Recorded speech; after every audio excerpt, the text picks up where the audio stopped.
তুই খাবি কোনটা? দুধ যদি খাস আমি আল্লাহ খুশি হয়ে গেলাম, আর মদ যদি খাস আমি আল্লাহ বেজার হয়ে গেলাম, তুই জাহান্নামে যাবি। তার জন্য জিনকে আল্লাহ বলেছে, ফেরেশতাকে বলেছে যা আদমকে সিজদা কর।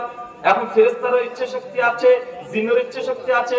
ফেরেশতারা তারা সিজদা করে দিয়েছে, তারা আল্লাহর বাধ্য, আর যারা সিজদা করেনি তারা অবাধ্য।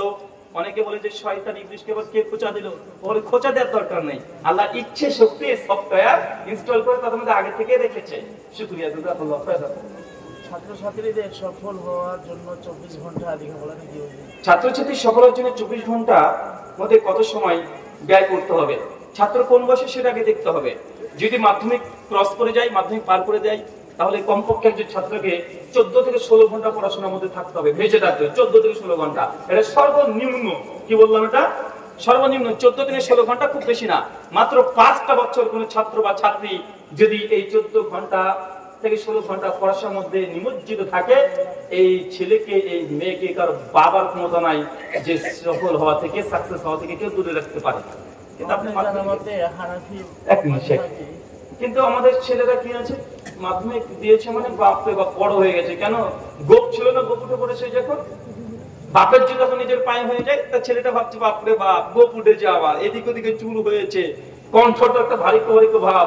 মাধ্যমিক দেওয়ার পরে ভাবছে ছেলে মানুষ এখন, মানে ছেলে ছিল এখন বাপ হয়ে গেছে, পড়াশোনা বন্ধ আছে না নাই। আর মেয়েরা ভাবছে না মায়ের বিরোধ আমাকে হচ্ছে এখন, তার মানে আমি এখন বড় হয়ে গেছি। বাচ্চারা নাই কথা বলেন। মানে আমাদের প্রত্যেক ছেলে এবং মেয়েদের টার্নিং পয়েন্ট হচ্ছে মাধ্যমিকের পরে মাত্র 5টা বছর কঠোর যদি পরিশ্রম করে, কঠোর।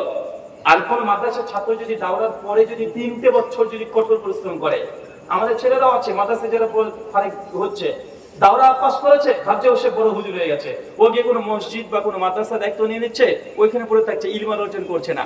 দাওরা মানে এখন তোমাকে শুধুমাত্র ভিত তৈরি করে দিয়েছে, ভিত তৈরি করে দিয়েছে। এখন তুমি যত পড়বে তত বড় বড় আলিম হতে পারবে। আর যদি ওখানে পড়াকে ইতি করে দাও, তুমি শেষ। ওই মসজিদের মসজিদ ইমাম হয়ে তোমার সারা জীবন কাটিয়ে দিতে হবে।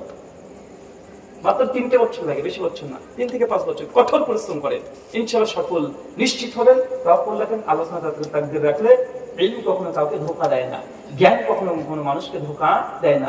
জ্ঞান সে নিশ্চিত সে সফল হয়ে যাবে। সময়কে মূল্যায়ন করেন, সময়কে যদি আপনি মূল্যায়ন না করেন, সময় আপনার জীবনে এমন একটা সময় নিয়ে আসবে যে আপনাকে রাস্তার ফকির বনে রাস্তাতে ঘুরে বেড়াতে হবে।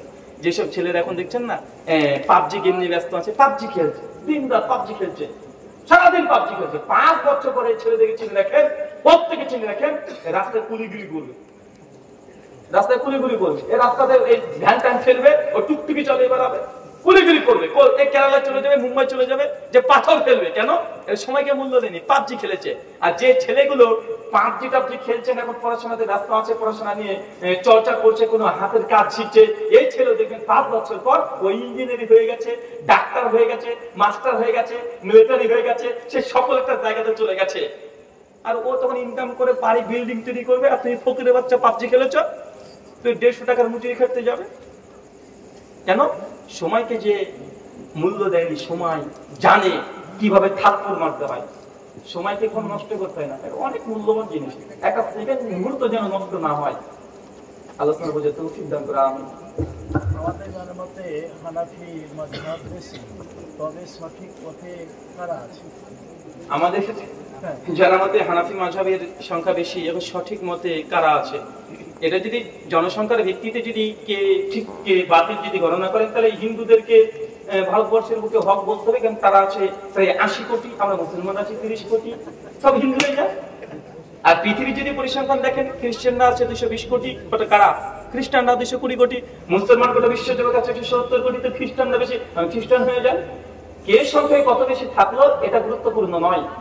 আব্দুল্লাহ ইবনে মাসউদ তিনি বলছেন তারিখে দামেস্ক 1322 নম্বর পৃষ্ঠাতে শেখ আল্লামা নাসিরুদ্দিন আলবানী তার ইরওয়াউল গালিলের মধ্যে 2য় খণ্ডে তিনি একটা হাদিস নিয়ে আসছেন। ইবনে মাসউদ বলছেন তয়েফা হচ্ছে ওইটাই, ওই জামাত, হক হচ্ছে ওটাই, যদি তুমি দলে একজন হও এটাই হক, এটাই সঠিক। নূহ আলাইহিস সালাম 950 বছর দাওয়াত দিয়েছে, তার দাওয়াত কবুল করেছে মাত্র 50 জন। চাচা কয়জন? 50 জন। মুফাসসিরগণ কেউ বলেছে 37 জন, কেউ 38 জন, কেউ বলছে 100 জন। 100 জন পার করেনি। কার দাওয়াতে? নবী নূহে। কার দাওয়াতে? নূহ আলাইহিস সালাম দাওয়াত কত বছর দিয়েছে? 950 বছর। বলছে তা আমাদের ফ্যান ফলোয়ার মিনি বেশি আছে নাকি? কি বলছেন? নূহ আলাইহিস সালাম 950 বছর দাওয়াত দিয়ে যা করেছে, বলছে তা আমাদের ফ্যান ফলোয়ার একটু বেশি আছে। হেটার্স থাকলেও ফ্যান ফলোয়ারও আছে। তার মানে এই নয় যে